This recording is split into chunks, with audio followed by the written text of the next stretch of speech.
Good afternoon, everyone, and thank you for joining today's virtual event hosted by the Global Health Initiative, the O'Neill Institute for National and Global Health Law, the Kalmanovitz Initiative for Labor and the Working Poor, and the Institute of Politics and Public Service at the McCourt School of Public Policy, which is known to many of you as geopolitics. My name is Alanuda Suleiman. I'm a health law LLM student here at Georgetown Law. I am focusing my studies on access to healthcare. I'm also working with the O'Neill Institute on various projects. Recently, the collaborative project on COVID-19 laws and policies. And before joining Georgetown, I received my bachelor's degree in law from Georgetown University in Saudi Arabia. I am pleased to introduce our guest today, Dr. Anthony Fauci. Dr. Fauci is one of the US most visible leaders in public health. Dr. Fauci also currently serves as the director of the National Institute of Allergy and Infectious Diseases at the National Institutes of Health, and he is also a member of the White House Coronavirus Task Force.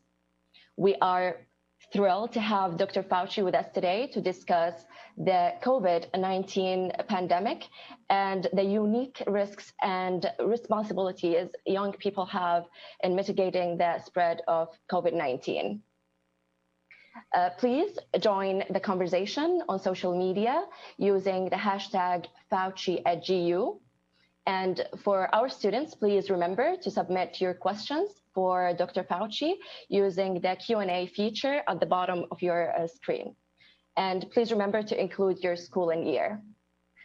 This event will be moderated by Mr. John Monahan, a senior advisor to President DeGioia, who has helped organize Georgetown's Global Health Initiative over the past 3 years.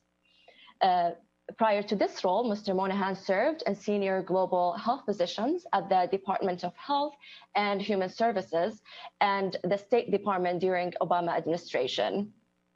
Our second moderator is Mr. Mo Elathi, the GU Politics Executive Director. And I will turn it over to them now to kick us off, and thank you very much. Great. Thank you, Alanuda. That was terrific. I appreciate it. And Tony, I want to just start off by thanking you for joining us on the webinar today. Over the years, you have always been so generous in sharing your time and experience with our students, and we're just delighted that you're able to join us today.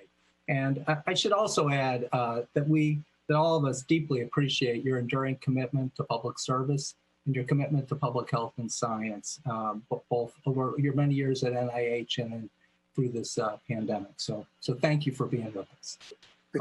So let's just jump in. I think before to help set the stage, it would be terrific if you could provide us with an overview of where we stand now with the COVID-19 pandemic, both globally, regional hotspots, how the US compares, and within our own country. What states have rising cases, what populations are most at risk and have been most impacted. And then if you could, because I know you take history very seriously and how you approach these issues, if you could put this in some context compared to, say, the pandemic influenzas of 1918 or more recently in 2009, and the other coronavirus outbreaks we've seen like SARS and MRSA, if you could just help put this experience we're going through right now in that sort of context as well. So thank you, Tony. Okay, thank you, John. You've asked a lot of questions. I'm sorry. I'll try to do it very succinctly. So obviously we are in the middle of a global pandemic, and it's over 200 plus countries have been involved. It has really in many respects ravaged many, many parts of the world. We have a serious situation here in the United States. It's a mixed bag in the United States. We have areas that have been hit really badly, like the New York metropolitan area, doing quite well now in getting the outbreak under control and trying in a stepwise, prudent fashion to open and seem to be doing it successfully. The numbers are quite sobering. We've had over 135,000 deaths in this pandemic for the United States. We have over 3 million cases. If you look globally, there's close to 600,000 deaths and about 13 or 14 million infections. So this is a pandemic of historic proportions. I think we can't deny that fact. It's something that I think when history looks back on it, it'll be comparable to what we saw in 1918. The situation that is the current challenge that we're facing right now is the resurgences of infections in the south and southwestern part of the country, but particularly in areas like California, Florida, Arizona, and Texas. They're seeing record numbers of cases, mostly interestingly among young individuals, strongly suggesting the link between attempting to open and in many respects, as we saw pictures of and photos and films of, is that, and I will get back to this in a moment about responsibility, where individuals, mostly young people, were seen at bars, congregated in crowded places, many of them without masks, which really adds fuel to the fire. So our challenge today and tomorrow and next week is to try and contain these outbreaks and get us back on the track of being able to not only contain, but also to open safely. So bottom line, it's a global serious situation. It's a serious situation in the United States. The United States being a very large country and very heterogeneous, both geographically, demographically, and other ways, it's a mixed bag. Some areas of the country are doing really quite well, and others are being challenged, as the states that I just mentioned. You said to compare it, and I'll do it briefly. Right now, if you look at the magnitude of the 1918 pandemic, where anywhere from 50 to 75 to 100 million people globally died, I mean, that was the mother of all pandemics and truly historic. I hope we don't even approach that with this, but it does have the makings of the possibility of being, approaching that in seriousness, though I hope that the kinds of interventions that we're going to be and are implementing would not allow that to happen. But it does have strong similarities with that, in that it was the emergence of a brand new infection. That was influenza. This is coronavirus that, essentially thrust itself on the human population and had two characteristics that are the thing that make it, as I say, the perfect storm. And that is a virus that jumps species, but that almost immediately has an extraordinarily capable and efficient way of spreading from human to human, simultaneously with having a considerable degree of morbidity and mortality. And that's what we're facing now. And you asked me to compare it with other outbreaks, and I think I could give you examples of each of those, and I'll do it very quickly, that had one or the other of those characteristics, but not both. And that's what I refer to when I say the perfect storm. So let's take the threat of the bird flu that you and I had a lot of experience when you were in the department. And that is the H5N1 and the H7N9. It jumped from a chicken to a human. It had pre-pandemic potential. But what it didn't do, it didn't spread from human to human. So if you were unlucky enough to get infected, you had a 35, 37, 40% mortality. But it was a dead end mostly with humans. It didn't go from human to human. Then you had the situation with the 2009 H1N1, which was very efficiently transmitted from human to human. But pathogenically, it was a weak virus. I mean, the deaths that year were less than with a seasonal flu. So you had the two ends of the spectrum. One transmitted well, didn't kill. One killed, but didn't transmit well. And what we have now is a virus that is very capable of spreading from human to human. And even though it has a wide range of impact, from 20 to 40% of the people who have no symptoms to individuals who get moderately sick, very sick, serious enough to go to the hospital, serious enough for intensive care, ventilation, and even death. So it's a very unusual virus in that the range of severity is so great and wide, which actually leads to confusion on the part of people as to whether this is really serious as some people say it is. Well, it's not serious for some people, but it's deadly serious for others. So I'll stop there, and that's kind of the overview. No, that's incredibly helpful, Tony. And really my follow-up is, because I think the virus has this disparate impact, as you've described, there's some issues in the public debate now that would be really helpful if you could help clear up. I mean, one would be, there is this discussion about whether a rise in total US cases is a result of testing alone as opposed to the disease progressing. And two is, should we take comfort that death rates are declining, which they are, even as infection rates increase? And then this recent discussion about the ability of the virus to spread through aerosolized form versus the droplets. And I just, if you could just, those issues have been coming up regularly. If you'd be able to help us understand what the science shows us. Yeah, okay. So first, hang on, I want to write down your questions, John. Okay. Okay, so sorry, I was distracted with that. So the first question is this just an increase because of testing versus an increase? Well, there's no doubt that it's both. I mean, obviously, the more you test, the more you're going to pick up. So increase in testing is going to give you increases, but there is no doubt that there are more infections. And we know that because the percentage of cases, of the cases that are tested that are positive, is increasing. Therefore, unequivocally, you're seeing truly more new cases. In addition, we're seeing now more hospitalizations, which lag behind infections. And we're starting, and we'll see, though not as much as we've seen, very likely more deaths. So clearly there are more infections.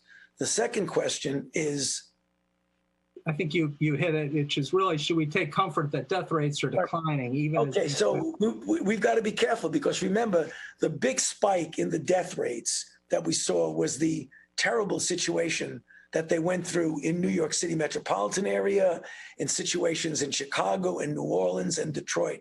And that death rate, happily, is going way, way down. What will happen is that we will likely see some more deaths as people get hospitalized. But I doubt, John, that it's going to go up to the extent that we've seen before, mostly for a couple of reasons. One is that if you look at the age range of the individuals who are getting infected now, as opposed to earlier on a few months ago, it's about a decade to a decade and a half younger. So even if young people, which some do, get sick enough to get hospitalized, it is highly unlikely that the death rate among them are going to be at the level of the death rate of what we saw in the real core of the explosion that we saw in the northeastern part of the country. And then the last, really, the other question that's been in the debate is the extent to which the virus is transmitted through aerosol. Yeah, that is still debatable, John. In fact, 2 minutes before I came in, I just read a summary analysis of it. And there's almost certainly that there is a degree of aerosol occurrence. The degree of transmission, aerosol-wise, is very unclear. Most people think it is not the dominant modality of transmission, but the definitive proof has not been put. I don't think it's dominant. I think it actually occurs. And for those listening to know the difference, is that droplet type of transmission rarely goes beyond 6 feet. So if you cough, sneeze, or even talk, a droplet would tend to drop to the ground, which is the reason for the 6 feet limit that we talk about staying away. When you have aerosol, it's in a droplet that's less than 5 micrometers, which means it has the capability of floating around. So you would expect that it does have the capability not only temporally of floating around, but getting behind the mask, around the mask, or in the mask. So that's what they talk about with aerosol. Tony, that's very helpful. I'm going to turn this over to Mo now for the next question. Hey, Dr. Fauci, thanks again for joining us today. Let's turn to the response a little bit now. As we've already talked about, the disease has hit the United States harder than many other nations around the world. And as you talked about, it's not entirely just because of testing. And so starting big picture first, how much of that do you think has to do with some of the nations that have dealt with this maybe a little bit more effectively have had more of a coordinated national response, whereas we have opted for more of a state-based or local or regional response here in the United States. Is that part of the disparity? Can we even have a coordinated national response in the United States? You know, Mo, it's always easy to look back and say, if we had done this, would it have been different? I mean, that's always where, you know, and that will happen when this is over and people will, I'm sure, analyze it every which way. Some of the things that I believe have an impact on the differences, and I don't think we can fully explain it, is that in Europe, for example, and in some of the Asian countries, when they shut down, essentially locked down, they locked down to the tune of about 90+%. They really locked down. We have a very large and a very heterogeneous country with different risks in different places geographically and demographically. And in reality, even though we locked down considerably, we only locked down, the estimate is somewhere around 55% or so. So when we had the outbreak, and in Europe, they went up, they peaked, and then they came right down to baseline. They really did go down from thousands of infections to handfuls or so of infections. Whereas in the United States, if you look at our curve, for better or worse, we went up, we peaked, we came down, and we never really came all the way down to baseline. We stayed around 20,000 a day of new cases until the most recent surge, when we went to 30, then 40, then 50, and then 60. So the issue is, we never got down to the baseline so that when you started to open up, you had relatively few amounts of infections to deal with. Whereas when we opened up now, you're seeing the surge. The reason for that are complicated, Mo, and there are many.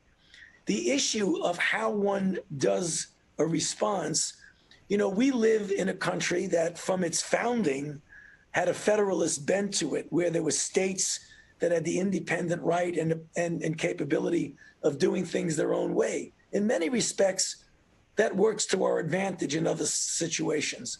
Possibly, that really was a little bit of a disadvantage here. Very difficult to make a definitive comment about the contribution that paid for the difference between what we see here and what we see in Europe. Okay, I'm going to toss it over to John. We all have so many more questions. We're going to try to get through John and mine as quickly as possible before we go to the students. And this is just a reminder to the students, you can still continue to submit your questions using the Q&A tab at the bottom of your Zoom screen. John? Great. Tony, speaking of schools and students, you know, many schools around the country are announcing their guidance for the fall. We have at Georgetown. But just yesterday, the LA County and the San Diego County public schools announced that they would be online for the entire fall. The president and many others have been talking about reopening schools, full reopening as quickly as possible. The CDC's issued guidance describing steps that schools can take to open safely.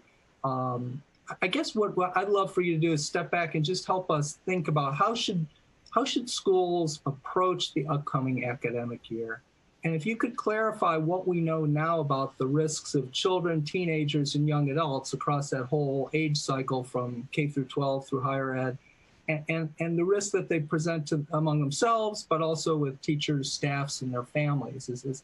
What's the right way to think about this as schools go forward? Okay, so let's, John, for clarity, let's just talk about, you know, elementary, middle, high school, and not university, because there are major differences there. And we could get into universities later, but I think people are much more focused on school. So I start off with a general principle and then work your way towards the operational aspects and the exceptions. So as a general principle, we should try as best as possible to keep the children in school for the reasons that the unintended downstream ripple effect consequences of keeping the kids out of school and the impact on working families and on other aspects of society can be profound, not to mention the negative effect on the children. So as a principle, we should try as the default to get the kids to stay in school. However, that's going to vary from where you are in the country and what the dynamics of the outbreak are in your particular region. So that's the reason why, although the fundamental principle is there, the one other guiding principle that is overriding is the safety and the welfare of the children and the safety and the welfare of the teachers. So you've got to take that into consideration. So if you're in the part of a country where the dynamics of the outbreak are really minimal, if at all, then there's no problem at all in getting back. If you're in a situation where you're in outbreak mode, then you leave it up to the local individuals, as you've said in certain California schools, certain Florida schools, of making a decision based on the judgment of making sure that safety of the children and safety of the teachers are paramount. So you guide the principle, let's try and get them open to the extent that we can, but let's take a look at the dynamics of the infection in the area that you're in. Thanks, Tony. Thank you. Mo? This maybe is a little bit more, less about the response from the government, more about the response from citizens. Look, I'm glad you're here and I'm glad you're speaking out. And I'm glad that you are giving students a chance to talk with you, because a lot of people are confused right now about the state of the pandemic and what they should be doing. My wife and I every night sit down and try to figure out what we're allowed to do with our kids based on, we're comparing different news stories we've read or different pieces of guidance that we've picked up. And I think a lot of the confusion can probably be attributed to three main issues. One, the evolving nature of the pandemic has resulted in more information and new information and evolving guidance. Two, a growing body of deliberate misinformation and disinformation that's being spread, much of it online. And three, the polarization and growing politicization of the discussion of the pandemic, right? I mean, just even this past weekend, the White House pointing to some of your previous comments in order to question some of the guidance. So my question is this: given all of that, misinformation, disinformation, evolving guidance, increased politics in the conversation, how do people synthesize all this information in order to make the right decisions? How do they know who to trust? Mo, that's a good question. And it's difficult, to give you a definitive answer, except that for the most part, I believe, for the most part, you can trust respected medical authorities. I believe I'm one of them, so I think you can trust me. But I would stick with respected medical authorities who have a track record of telling the truth, who have a track record of giving information and policy and recommendations based on scientific evidence and good data. So if I were to give advice to you and your family and your friends of your family, I would say that's the safest bet to do, to listen to the recommendations from that category of people. But it's entirely understandable how the public can get mixed messages and then get a bit confused about what they should do. Let me ask one quick follow-up before tossing it back to John. You just mentioned data. And there was a story that broke literally moments before we convened here today about bypassing, that data collection will now bypass the CDC and go straight to HHS. And I'm wondering if you had any thoughts on that sort of late breaking news. No, Mo, one of the bad ideas about commenting on late breaking news that you didn't read, that's a surefire way to shoot yourself in the foot. I think I'll pass on that one. Fair enough. All right, we're going to go to John, and then after that, right to student questions, which will be probably better than any of John or my question.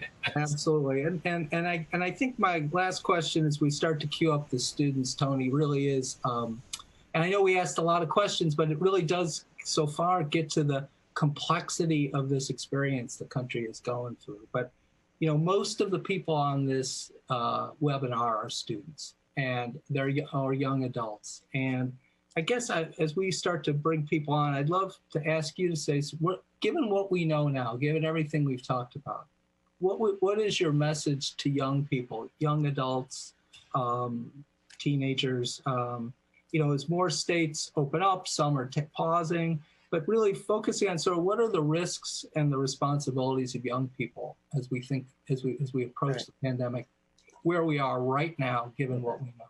Well, thank you for that question, John. I was hoping someone would ask it, because I think it's key.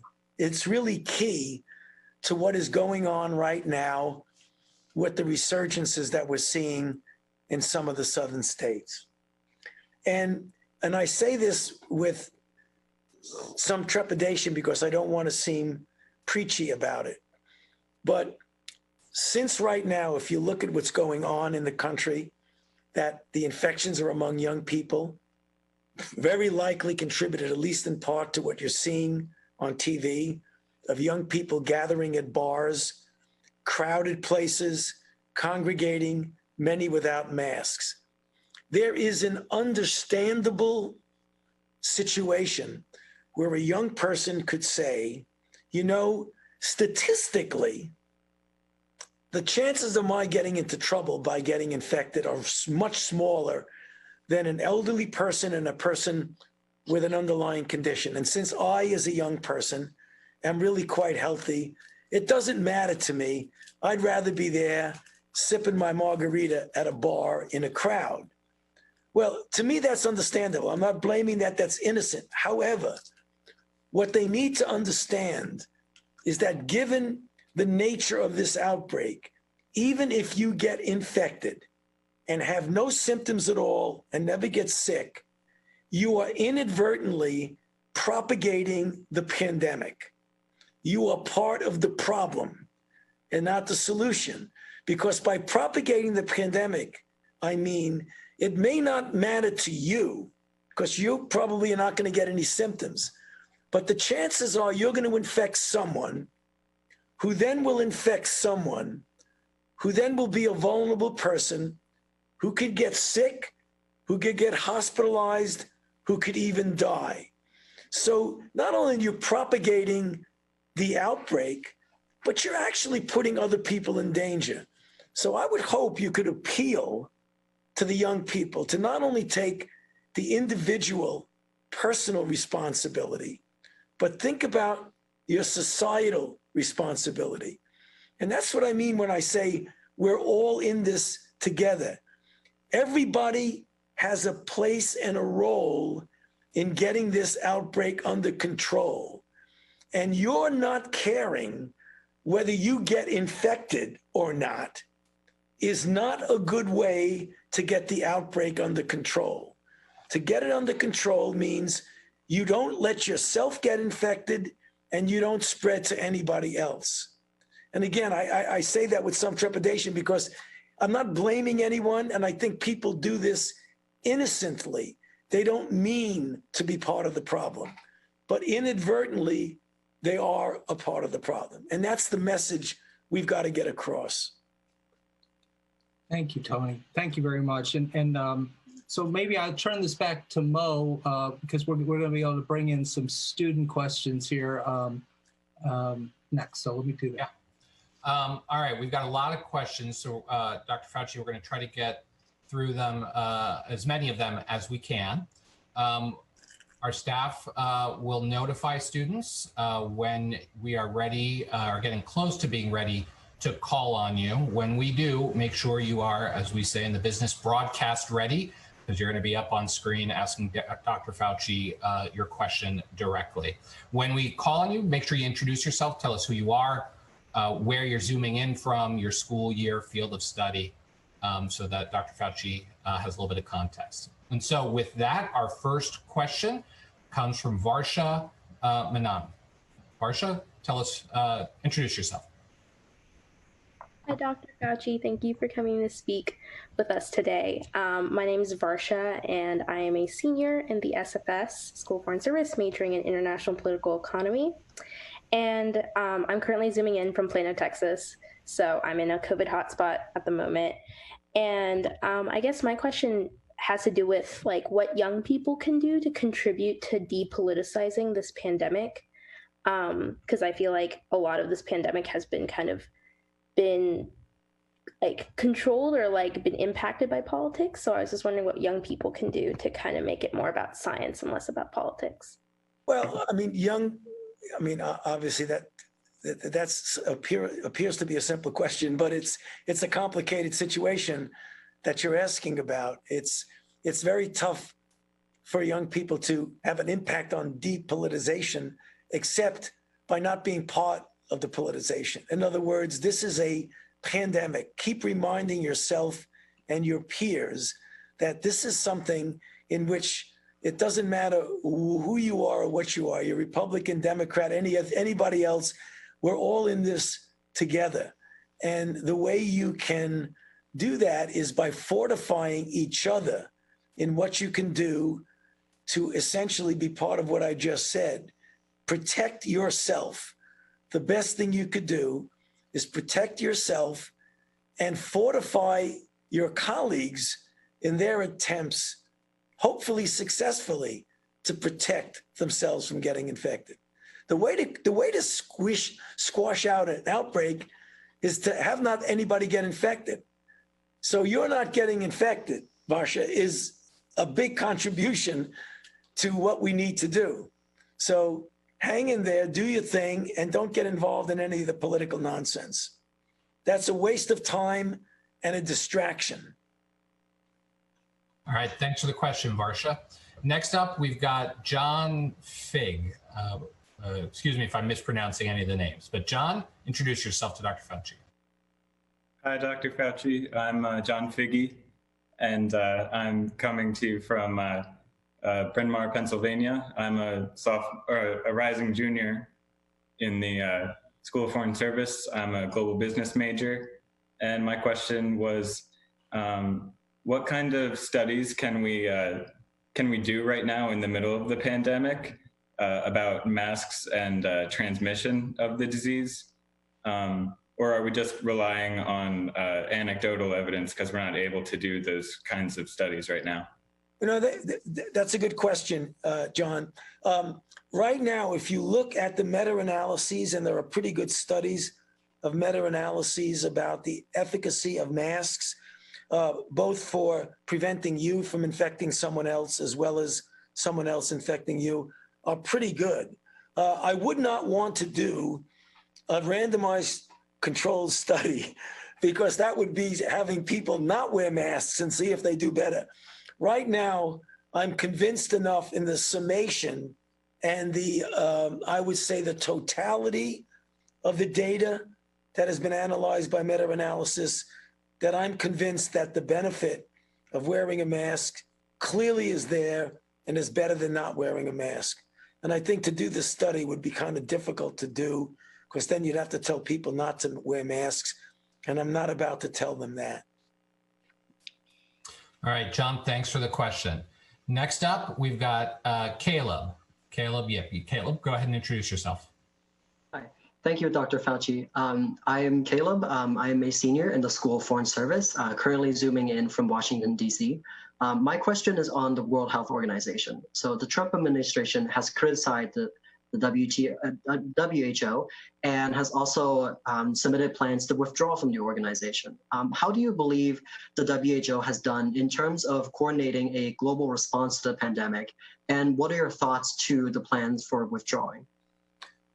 Well, Caleb, I mean, obviously this is a complicated situation. I can tell you that I've been dealing with the WHO heavily, not just peripherally, for the last 40 years, very intensively in the last 36 years since I've been director of the National Institute of Allergy and Infectious Diseases. They are an imperfect organization. They have made mistakes, but I would like to see the mistakes corrected and for them to be much more in line with the kinds of things that we need. There are some very good people at the WHO, including the Director General, who I know very well. and I have a lot of colleagues that I've interacted with over the years. So I hope this kind of tension between the United States and the WHO somehow or other ultimately gets settled in a favorable way, because the world does need a WHO for outbreaks like this, and even for the general health of the globe to coordinate it. So I hope this thing gets resolved in a way that we find that's all favorable. Caleb, thanks for the question. Next up, we've got Andrea Hobby. Andrea, go ahead and introduce yourself. Hello, my name is Andrea. I'm from Bethesda, Maryland. I'm a current graduate student in epidemiology at Georgetown University. And my question is, Dr. Fauci, what is the best way, I guess, maybe, or policy solutions to defray the cost of testing as schools reopen? Because I know a lot of schools, they would like to do testing for like all students when they come back, and it's just an enormous cost in addition to the current like financial losses that are happening. Well, you know, I don't really have a good answer for that, because that's, I mean, when I start talking about money and costs, I'm out of my area. You want to talk about other things, I'd be happy to do it. You know, a lot of the testing can actually be free of cost. So depending upon where you are and what you're doing. So there are many things that have to do with testing and even treatment of COVID that really is without cost. Since I'm not as familiar with it, Andrea, as I'd like to be, I would refrain from making comments, because, as you know, that often gets one into trouble. And I occasionally like to avoid that, right? Thanks, Andrea. Okay, next up, we've got Claire Cushman. Claire, go ahead. Hi, thanks for taking my question. I'm Claire. I'm a rising junior in the college studying psychology and economics, and I'm zooming in from the Boston area. So my question is, can you outline some of the reasons from your perspective and expertise as to why the COVID-19 pandemic has disproportionately affected poor communities and communities of color? And more importantly, explain what the federal government should do to mitigate these inequalities, especially in the event of another global health crisis in the future? Yeah, well, great question. I'm glad you asked it, because I was hoping someone would ask it. So if you look at minorities communities, that's African American, Latinx, in some respects, Native Americans and Alaskan Americans, there are two areas in which they find themselves disadvantaged. The first, though one does not like to generalize, but as a general demographic group, minorities find themselves, because of their economic and employment situations, in a situation where it's less easy for them to protect themselves from getting infected.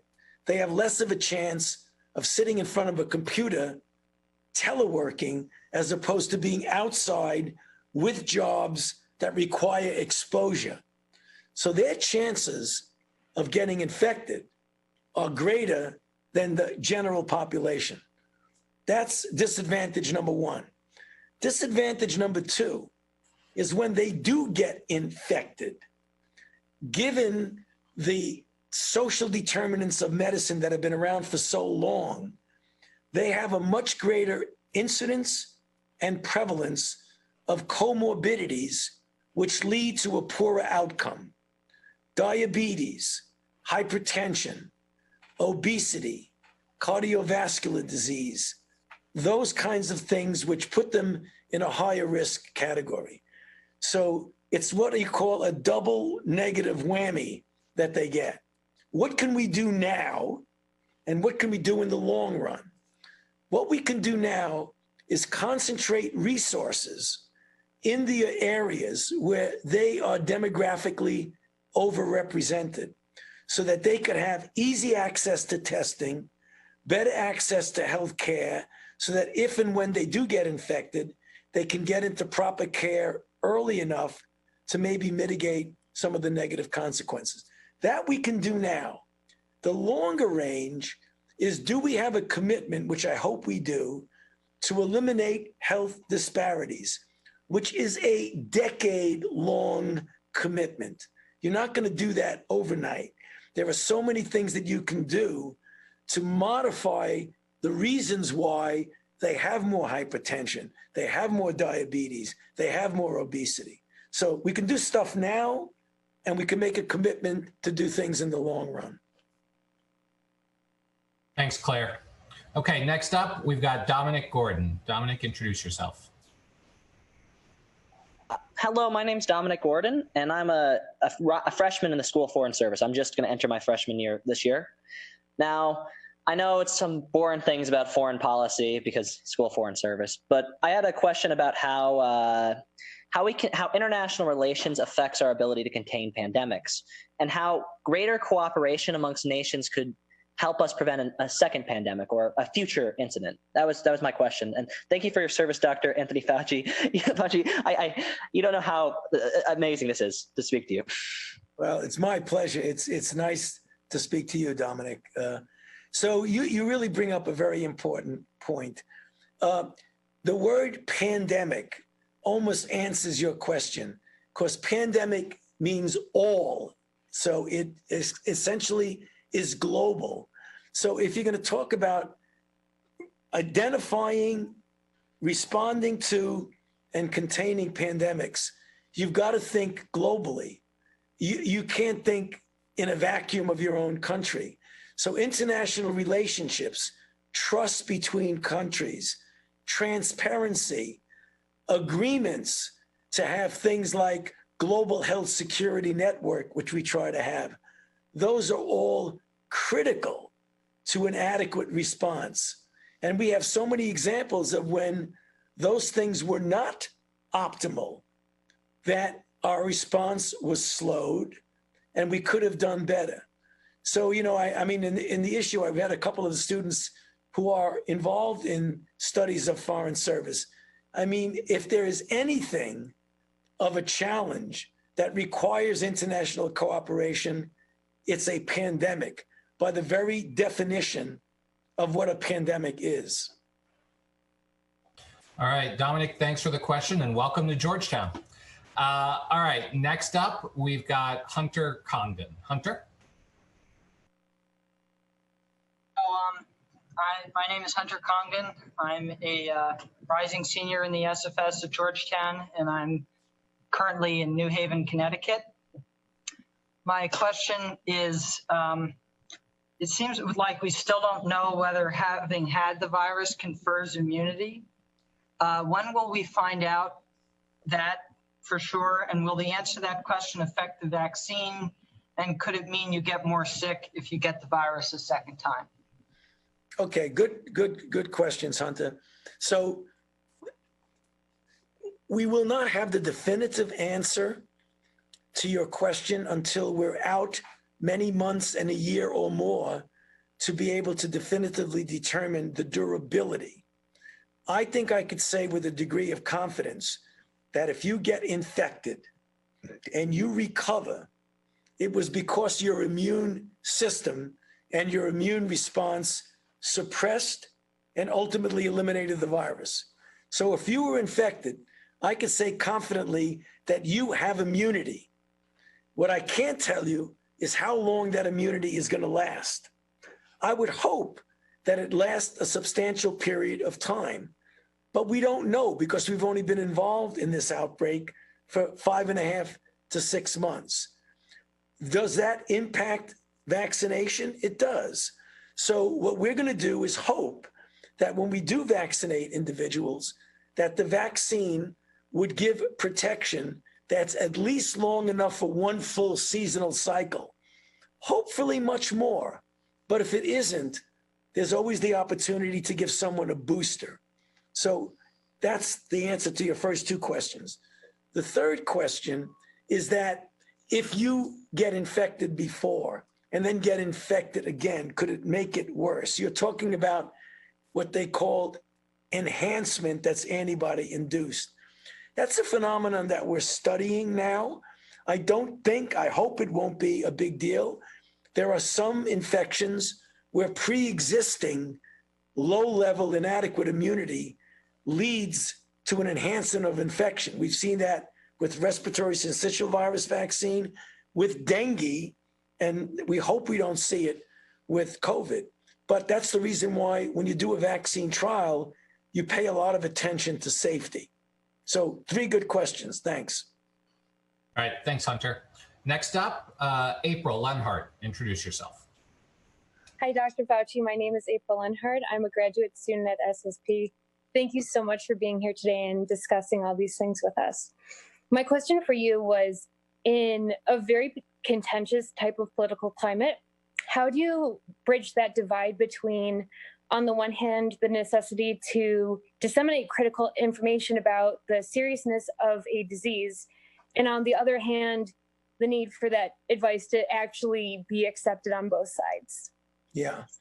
Well, the most important thing to do is when you're dealing in what I think you're referring to as a divisive atmosphere in the country at whatever level you call it, is to stick to the science and stick to the evidence and avoid at all costs getting involved in any of the political, ideological divisiveness. If you want to get a message across, build up the confidence in others that you are speaking the truth and you are speaking and advising on the basis of evidence and science, because that's the thing that's clean and crystal clear. There's not, ideology involved. There's not political persuasion involved. Just stick with the data and use that to make whatever advice or recommendation you're going to do. And you can get past all of the other stuff that's unfortunately background noise and often gets in the way of what you're trying to do. Okay, thanks, April. Next, let's go to Andrew Bialik. Andrew, go ahead and introduce yourself. Good afternoon, Dr. Fauci. Thank you for being here. My name is Andrew Bialik. I'm a rising junior in the college studying government. I am from Long Island, New York. And my question has to do with a lot of the work that I do with the Georgetown Disability Alliance and mental health. How do people around the world, specifically students and parents with little children, reconcile the mental health component of going out and leaving quarantine and isolation with the risks that it might necessarily bring along with it? Yeah, well, that's really a great question, Andrew. I'm glad you asked it. That is one of the reasons why it's a complicated situation. We need to contain the outbreak, and the kinds of confinements and physical distancing, shutting down, if you will, have played an important, successful role in getting cases down. But the reason why it's important to open the country again and to try to get back to some degree of normality, it's not only because of the inconvenience, it's not only because of the economic impact, people losing their jobs, but what you're talking about and what you're interested in, it's also important.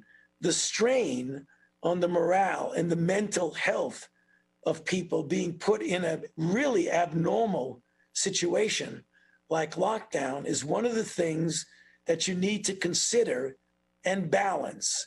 So you don't want to open up and create a big surge again that would cause you to take a step backwards. But on the other hand, you've always got to try in a good, prudent, careful way to get back to some form of normality. One reason of which is the point that you make. It does have a negative impact on everything from the health of kids getting checkups to mental health in general. So that's one of the things that we do consider. So thanks for that question. All right, thanks, Andrew. All right, next up, we've got Quentin. Quentin, go ahead and introduce yourself. Hi, Dr. Fauci. I'm a rising senior in Georgetown College. I'm also working as a contact tracer this summer. And I was wondering, what steps should policymakers consider to ensure that which country and which groups within that country get a deployable and effective vaccine first, that this does not magnify existing social and geopolitical inequalities? Thank you. Well, Quentin, thank you for being a contact tracer. I applaud you for that. We need you.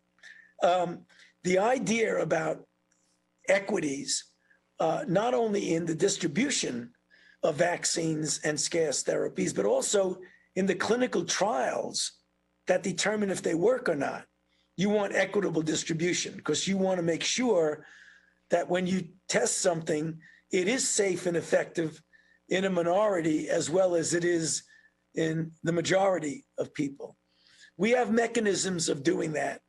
We have outreach in the community, we have community engagement, and we have a number of mechanisms of getting people together, clinical trialists, community reps, and ethicists to make sure that, well, first of all, I hope, and I think we will, have enough for everyone who needs it.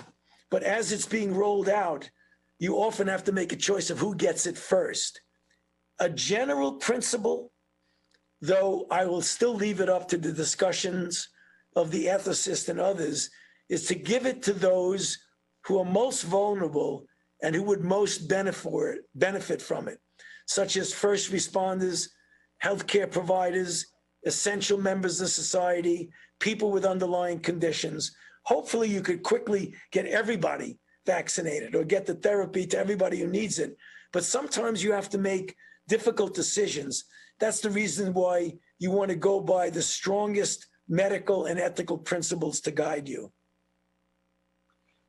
Tony, John, just a quick follow-up. Could you just give us a couple of sentences on the state of vaccine development, just your projection, given where we are right now, when we're likely to have vaccines? Obviously, there's nothing guaranteed, but your sense of the likely timeline. Well, we're on a good track, John, with some good news that's either coming out today or tomorrow, the publication of the phase 1 trial for one of those candidates that showed really good neutralizing antibodies, safe, no adverse events, but good levels of neutralizing antibodies, and the vaccine that's going to go into phase 3 at the end of this month, at the end of July. Then there are other candidates that will soon be following at the end of the summer, the early fall, mid-fall. So I think we're in a pretty good place when it comes to vaccines. I mean, obviously, you want to prove that it's safe and it's effective, but if things work out the way we hope they do, I think by the end of this year and the beginning of calendar year 2021, we will have enough information to know whether the candidates that we're dealing with are safe and effective. And hopefully, apropos of Quentin's question, we'll be able to distribute it in an equitable manner to a large number of people. So I'm cautiously quite optimistic about that. Great. Thank you, Tony. All right. Thanks. And thanks to Quentin for the question. All right, next up, Dan Sachs. Go ahead. Hi, I'm Dan Sachs. I'm an incoming first year to the college, and I'll be studying linguistics. And so the question I had was answered a little bit, but I wanted to take it to about the vaccines. When will it be released across the country and across the globe? And when should we expect to have a complete immunity and get over COVID-19?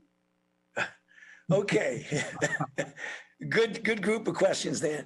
So, you know, when you talk about when we'll be able to give it to everybody, that's assuming that my timetable is correct. And if it is, I think as we get into the year of 2021, the companies who are involved in making the vaccines promise that we'll have many doses to the tune of a couple of 100 million.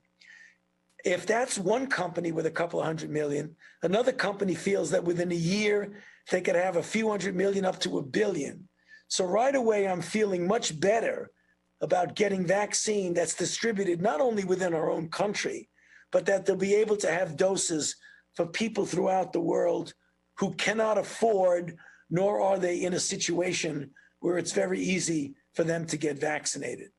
You should know that no vaccine is going to be 100% protective.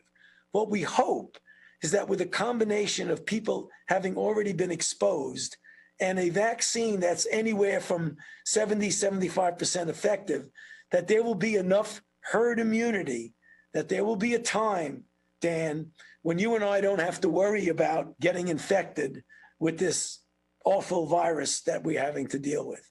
And I hope that that time will be reasonably soon. And when I say soon, I say within the next year to year and a half.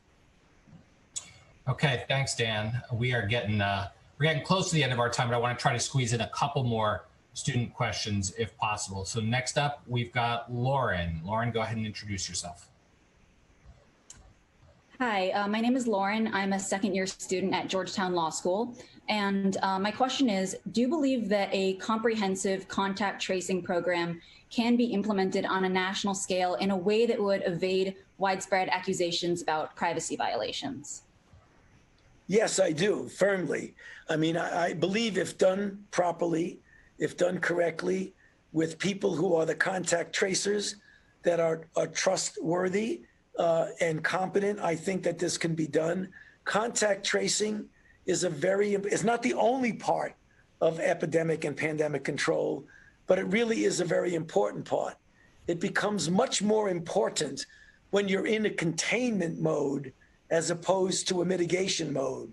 Because when you have such a wide outbreak at the community level, and you don't really know because you have so many asymptomatic carriers, contact tracing can be very problematic. But in the conditions where you have a low enough rate of infection, I think it can be done, Lauren, under the conditions where you're not going to worry about privacy issues. Okay, thanks so much, Lauren.